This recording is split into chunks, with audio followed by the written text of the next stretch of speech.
Olá, muito bom dia. Hoje é domingão, meu amigo. Então você já sabe, é dia de mais um programa Camisa 8. Desde já agradeço a sua fiel audiência. Muito obrigado por esse carinho. E se você quer, meu amigo, notícia, informação de tudo que está rolando do mundo esportivo, então, meu amigo, se prepare, o Camisa 8 está aqui para isso.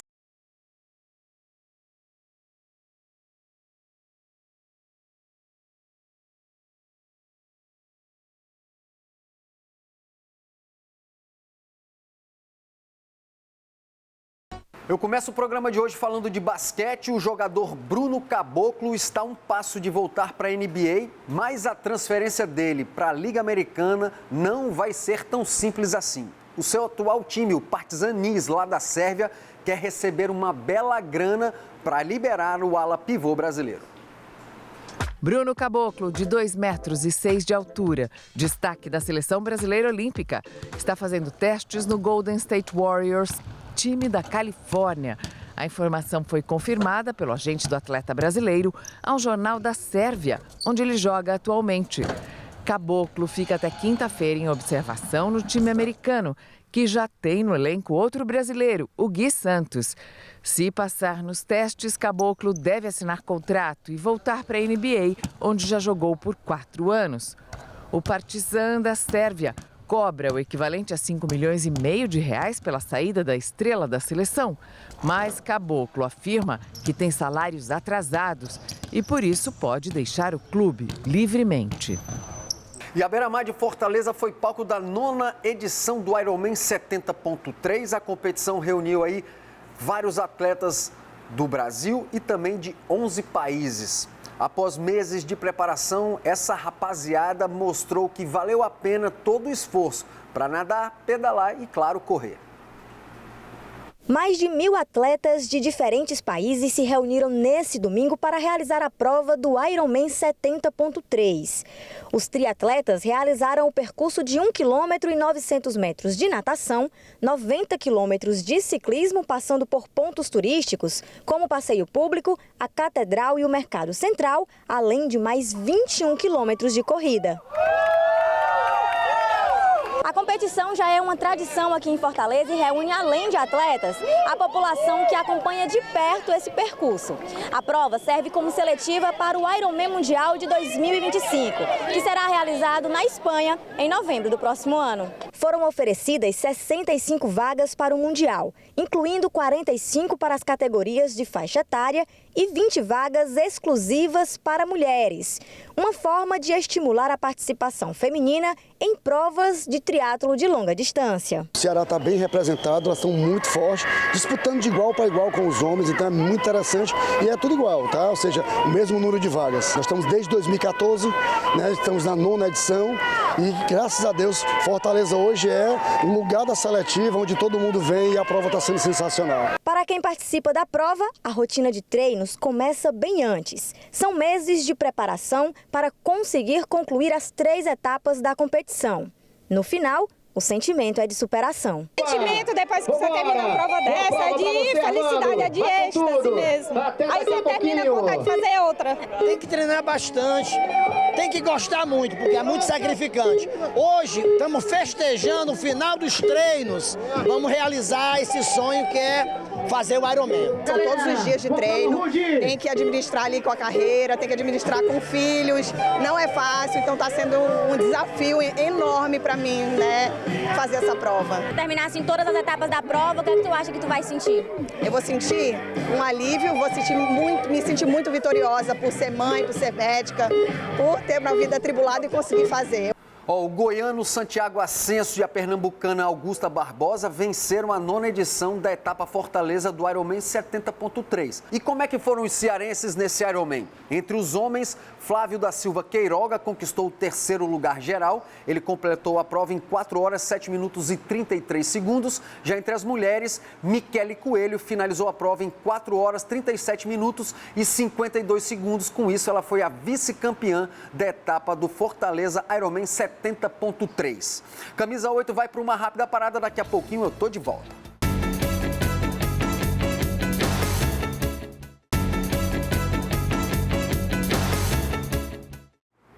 E essa semana o mundo da bola se despediu do zagueiro uruguaio Juan Izquierdo. O atleta faleceu após sofrer um mal súbito durante uma partida contra o São Paulo, válida pela Libertadores da América. Juan Manuel Izquierdo começou no futebol profissional jogando pelo Cerro do Uruguai.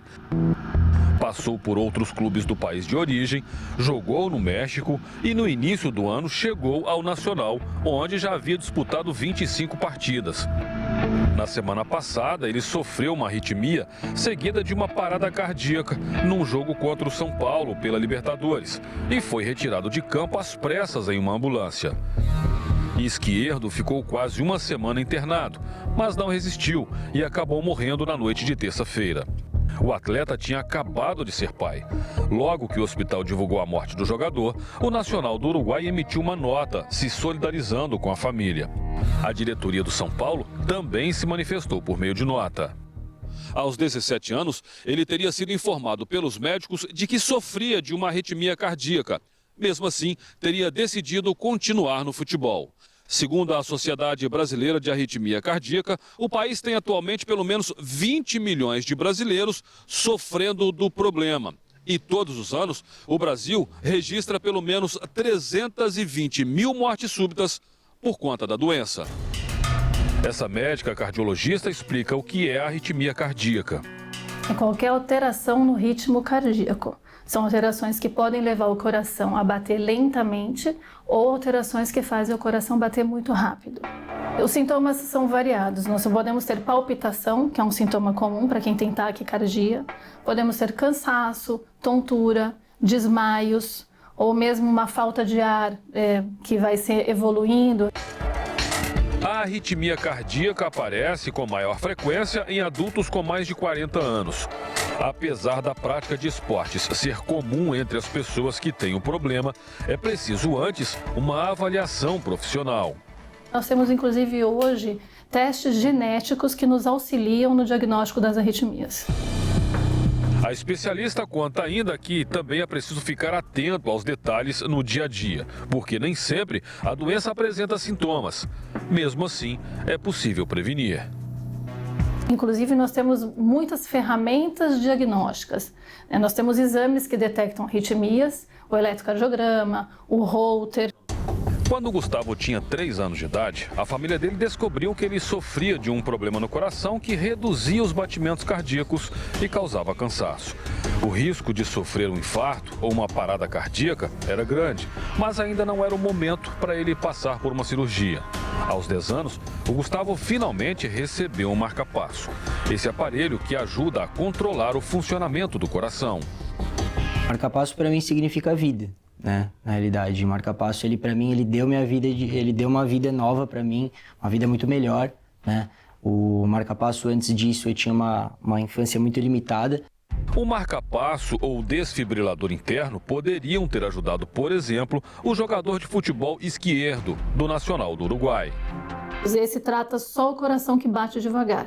Esse trata os pacientes que têm risco de morte súbita e arritmias complexas. E uma turma do bem, formada por jovens empresários aqui de Fortaleza, realizou um campeonato de beach tênis solidário. Todo o lucro do torneio foi revertido para um projeto de corte, costura e modelagem do IPRED, voltado para as mães das crianças atendidas pelo Instituto da Primeira Infância. No beach tênis, o objetivo é atingir a quadra adversária. Mas tem jogadas que a bola não quer cair, até que dá certo. Nossa!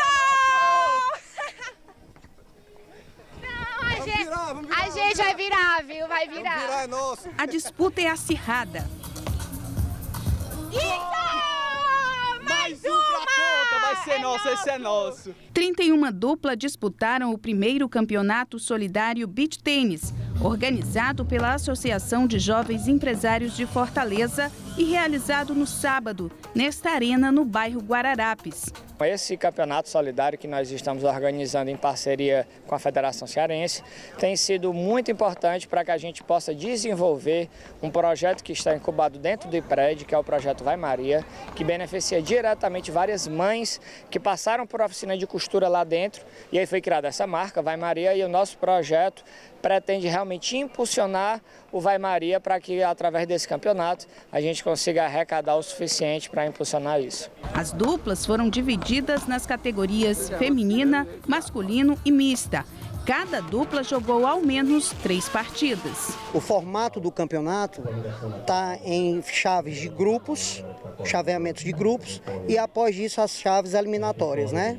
Os jogos disputados em sets de 6 games. No chaveamento de grupos, em média 3 jogos por grupo. Aqui o espírito esportivo é forte, ninguém quer perder, mas no final quem ganhou foi a solidariedade, mostrando que esporte e o amor ao próximo formam uma dupla perfeita. A gente está aqui marcando presença nesse evento lindo que é o Esportage, feito pelos meninos que compõem a AGE, essa instituição tão bacana que investe no investimento empresarial, no investimento pessoal e, acima de tudo, no investimento coletivo, social. Lucas, Renatinha, Rafael, todo mundo que faz parte da AGE, parabéns, parabéns mesmo por vocês serem inspiração de humanidade e fazer que as outras pessoas também acreditem em projetos como esse do Vai Maria do IPRED. Ele pode transformar a vida e transformar muita gente. Obrigado, gente! Obrigada por fazer crescer essa história. É isso aí, ó. Break rápido aqui no Camisa 8. Segura que eu volto já já.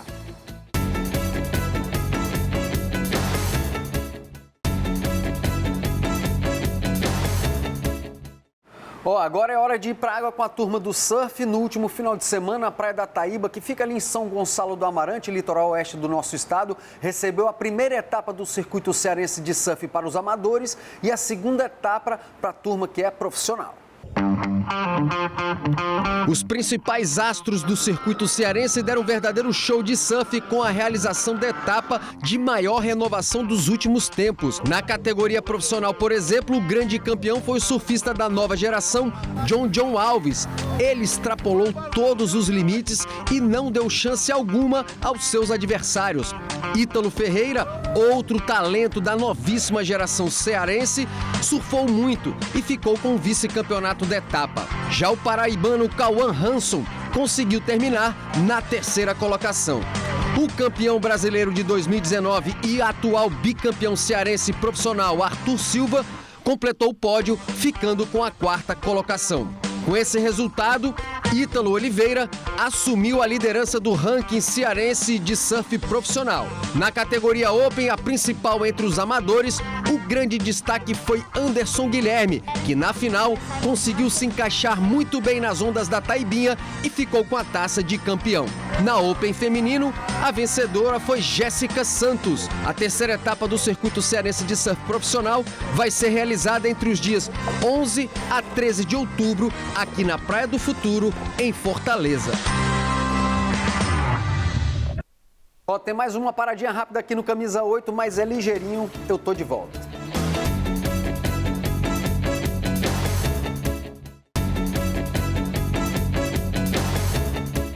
O surf é uma modalidade esportiva bastante praticada no litoral brasileiro. E se engana quem pensa que pessoas com deficiência física não podem surfar. Aqui em Fortaleza, uma cadeirante dá o exemplo, vence preconceito e participa normalmente das aulas de surf adaptado.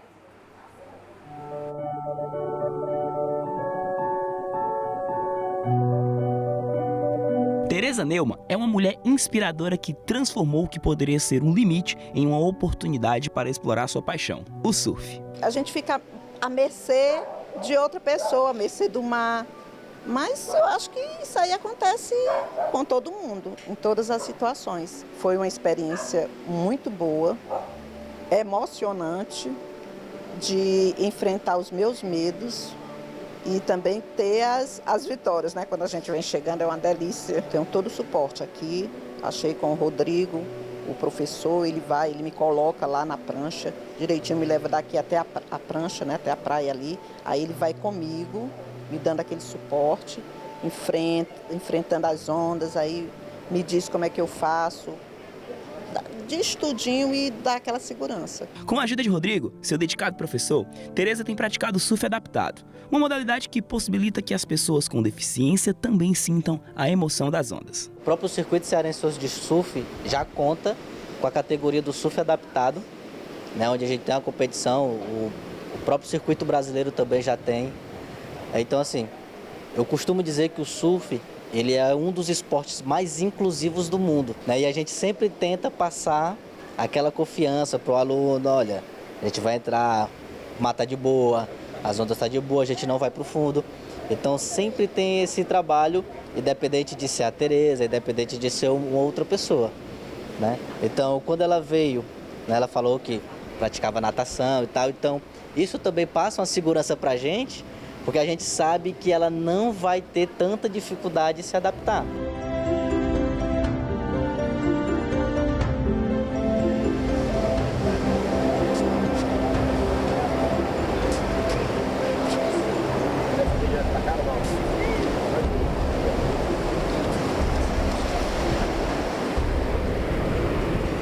E essa experiência, hein? Maravilhoso. Hoje eu fui melhor. Hoje foi melhor? Foi. É uma verdadeira lição de vida que você quer passar para o pessoal de casa? Ah, não desistam, não façam dos seus medos seus limites. Enfrentem. É gratificante pra gente quando a gente consegue passar essa sensação que é surfar uma onda para outra pessoa. Então, assim, não tem palavras para descrever. Inclusive, a gente percebe um pouco de dificuldade. Ele tem que ter a força, aquela força do braço humano para poder levar. Mas poderia ser mais fácil, né? A gente poderia estar contando, né, com aquelas cadeiras que tem no programa Praia Acessível, né, que facilitaria essa vinda desde o ponto da escolinha até o mar. A gente sempre reveza entre alguém trazer e o outro dar aula, encerrar a aula, um pega e leva, entendeu? Exatamente pela falta de ter essa cadeira que ajudaria e facilitaria o acesso das pessoas ao mar. Então fica aí o pedido para dar essa atenção especial aqui, para ter essa cadeira especial do Praia Acessível para facilitar esse trabalho belíssimo e de inclusão dos meninos.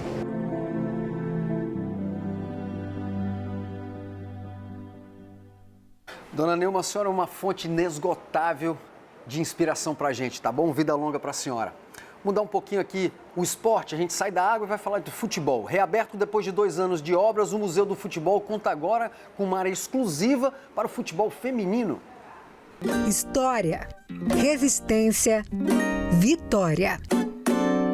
Eu, na minha época, já encontrei essas dificuldades, né? Na minha área, eu sou educadora física e eu vi isso desde que eu comecei. E na minha época, eu vi a evolução. E ver da onde vem a luta, quantas lutaram por nós para a gente chegar até aqui, é de arrepiar. Eu estou emocionada de ver, porque a gente agora, as mulheres de hoje sentem dificuldade, imagina essas daí, e começaram a estrada para deixar tudo florido para as de hoje. As glórias e lutas do futebol feminino contada em telas, banners, manchetes de jornais. E olha, cada notícia é difícil de acreditar, viu? Acho uma situação muito degradante, né?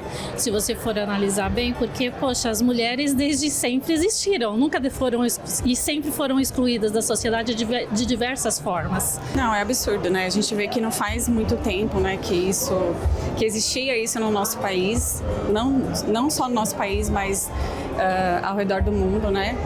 E eu fico abismada de ver o quanto as mulheres lutaram para ter os seus direitos básicos, né? Ali, simplesmente uma prática de esporte que faz bem para a saúde, né? Tão importante, e elas eram proibidas. Para quem ainda não sabe, foram mais de 4 décadas com as mulheres sendo proibidas de jogar futebol no Brasil. A proibição aconteceu em 1941 durante o Estado Novo, período em que Getúlio Vargas governou o país. A lei dizia que a modalidade era incompatível com as condições da natureza feminina. A lei original foi revogada em 1979, mas os campeonatos oficiais começaram somente em 1983, quando a modalidade foi regulamentada. Tudo isso está explicado nessa seção do Museu do Futebol em São Paulo. Um lugar que era tímido ganhou a relevância merecida, na área que mede cerca de 7.000 metros quadrados no estádio Pacaembu. A exposição mostra os resultados deste projeto, que contou com participação de atletas, árbitras e jornalistas. Também foi incluída toda a trajetória da seleção feminina na Sala das Copas. O visitante vai encontrar muita novidade. Nós estamos aqui, primeiro que a gente fez um adornamento, ou seja, trouxe aos dias de hoje todo o conteúdo do museu. Ele está super atualizado em termos de futebol. E introduzindo o futebol feminino, olha que maravilha. Desde o início do museu, o museu começa com Pelé e vai terminar com a Marta. Tudo do museu agora tem a presença do futebol feminino, que vai acontecer o Mundial, né, daqui a 3 anos aqui no Brasil. Então nós nos preparamos para contar os primórdios do futebol feminino lá na Sala Origens, viemos a proibição do futebol feminino na Sala Raízes e entramos aqui com 4 paredes maravilhosas que contam a história do futebol feminino. E ele continua. Então essa é uma grande novidade do Museu do Futebol. A Sala das Origens conta a trajetória do esporte desde o século XIX e segue até os anos 1930. É um dos espaços reformulados que passa a contemplar com mais ênfase o futebol feminino.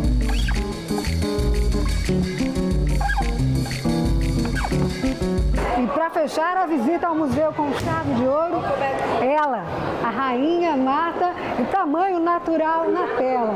Além de se despedir, ela convida o visitante a voltar. E tudo isso em inglês, português, espanhol, língua brasileira de sinais.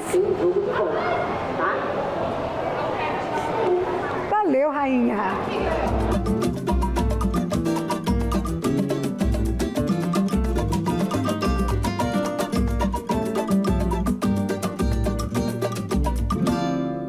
Eu vou seguir aqui falando do futebol feminino porque a medalha de prata da seleção do Brasil nas Olimpíadas de Paris 2024 impulsionou de vez o futebol feminino aqui no país. E é bom que seja assim porque a próxima Copa do Mundo vai ser realizada aqui no Brasil em 2027. Treinar uma seleção brasileira não é um desafio fácil. Depois do sucesso à frente do Corinthians, com 14 títulos conquistados e de conquistar uma medalha nos Jogos Olímpicos de Paris, Arthur Elias terá o desafio de comandar a seleção brasileira na Copa do Mundo, que acontece aqui no país em 2027. Desafio é uma constante no trabalho de treinadores que passam pela seleção. René Simões dirigiu o Brasil durante 14 partidas em 2004 e foi medalhista de prata nos Jogos Olímpicos de Atenas. Ele falou sobre a diferença de tratamento que o time feminino recebia em comparação com a seleção masculina. Foi o primeiro treino que nós fizemos e seria na sala de musculação. E quando eu desço, o responsável pela sala disse que nós teríamos que treinar no vestiário, onde treinavam as seleções de base treinavam nos aparelhos de musculação. E eu disse para ele, você tem 5 minutos para abrir a porta, se não abrir eu arrombo, porque aqui está a seleção principal de mulheres do Brasil. Então essa sala é para a seleção principal? Ele disse, então pode abrir que é a seleção principal. E quando abriu, as minhas jogadoras tinham 3 metros de altura. Era fantástico. Essa situação melhorou. Antes dos Jogos de Paris, o técnico Arthur Elias e as atletas do Brasil puderam treinar na Granja Comari sem restrições e com todo o apoio que um time precisa para competir em alto nível. Eu acho que o Brasil deu um salto absurdo. As pessoas às vezes querem cobrar o desempenho da seleção, querem cobrar o desempenho das meninas no mesmo nível que tem o desempenho dos homens. Lembrar que os homens são centenários, né? As mulheres não, as mulheres têm muito pouco tempo, né? Uma evolução em relação a outras seleções do passado. Jorge Barcelos é o 3º técnico que mais vezes dirigiu o Brasil. Comandou a equipe em 2 períodos. A primeira passagem foi entre 2006 e 2008, conquistando a medalha de prata nos Jogos de Pequim e o vice-campeonato mundial na China em 2007. E a segunda passagem foi entre 2011 e 2012. E ele também falou sobre as dificuldades estruturais do time no passado. A gente não tinha psicóloga presente. A gente viajou sem psicólogo.